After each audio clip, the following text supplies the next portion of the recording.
வணக்கம். சிம்பிளான டிஷ் தான் அது. முள்ளு முருங்கை இலை. முள்ளு முருங்கை இலைன்னு ஒன்று இதுக்கு பேர் இருக்குது. கல்யாண முருங்கைன்னு சொல்லுவாங்க. இருமல் சளிக்கு ரொம்ப நல்லது. முள்ளு முருங்கை இலை வந்து ஒரு கைப்பிடி அளவு, ஒரு 10-15 மிளகு,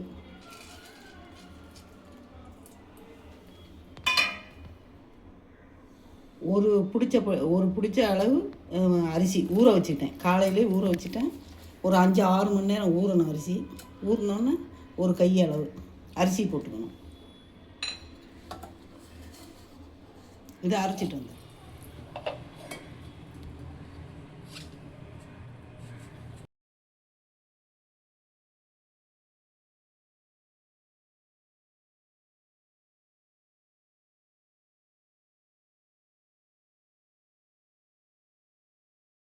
இது மாதிரி தோசை மாவு மாதிரி அரைச்சிக்கணும்.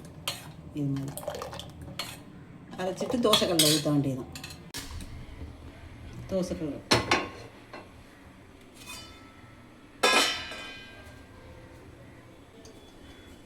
சிக்கன் நல்லெண்ணெய் ஊற்றிக்கணும். தோசைக்கல் காஞ்சதும் தோசை மாதிரி ஊற்றணும். இது இருமல் சளி தொண்டைக்கட்டு எல்லாத்துக்கும் நல்லது. கொஞ்சம்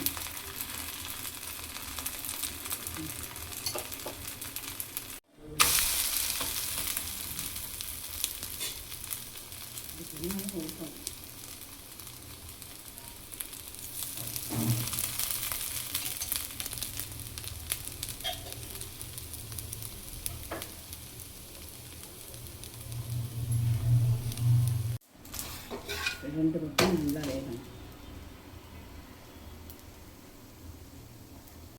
அவ்வளோதான். திருப்பி போட்டு இப்படி எடுத்துடணும்.